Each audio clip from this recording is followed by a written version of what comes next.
Assalamualaikum warahmatullahi ta'ala wabarakatuh. Yung binasa ko pong hadith kahapon ay bibigyan ko po siya ng kahulugan at paliwanag ngayon. At babasahin din po natin ulit yung hadith para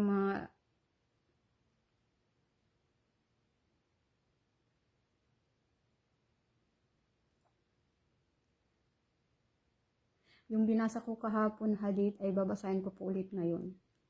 Babasahin ko po ulit sa inyong mga sisilabs at saka sa mga kapwa kong mga mananampalataya sa Islam.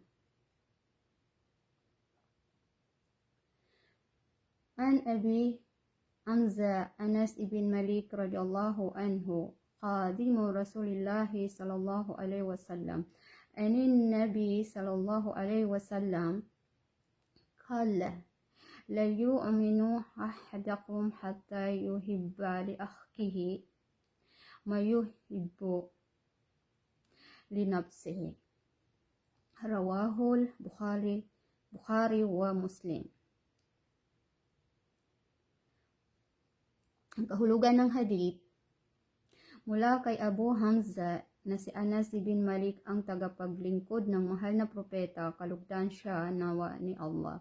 Sinabi ng sugo ni Allah sallallahu alaihi wasallam, hindi magiging ganap ang paniniwala ng isa sa inyo hanggat hindi niya naisin o mahalin sa kanyang kapatid ang katulad ng ninanais niya sa kanyang sarili.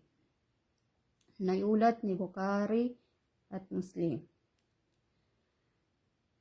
Ang pangkahalatang paliwanag ng hadith. Ang hadith ay isang saligan pundasyon sa pagkakapatiran ng mananampalataya na kung saan naghihimok sa isang Muslim na mahalin at naisin niya sa kanyang kapatid ang katulad ng kanyang ninanais para sa kanyang sarili. At ito'y ginawa ng Islam bilang bahagi ng pananampalataya. Mapupulot na aral sa binasa nating hadith. Mapupulot na aral na rapat mahalin ng isang Muslim ang kanyang kapatid at magmalasakit sa kanya ng katulad ng pagmamahal at pagmamalasakit niya sa kanyang sarili.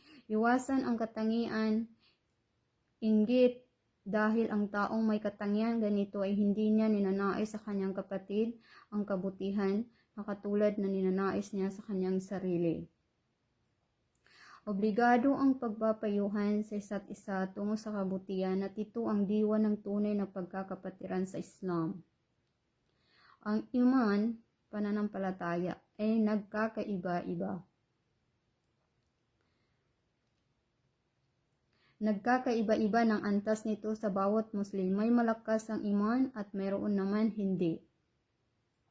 At ang paglakas ng paghina at paghina ng iman ay depende sa kanyang pagsunod sa mga kautusan at pag-iwas sa mga ipinagbawal.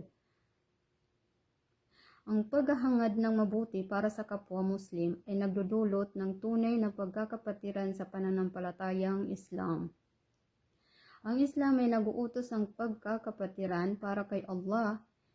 Pagkus, ginawa ng Islam ang pagkakapatiran para kay Allah bilang bahagi ng pananampalataya at ito isang matibay na pundasyon o saligan ng Islam. Ang pag-iwas sa lahat ng salita o gawain na sumisira sa pagkakapatiran na ito, gaya ng pandaraya, panlilibak, inggit, pang-aapi, at paggawa ng hindi makatarungan sa kadangal ng isang Muslim o sa kanyang ari-arian. Sana po ay may mapupulot po tayo sa mga hadith na ginashare ko sa inyo. Assalamualaikum warahmatullahi ta'ala wabarakatuh.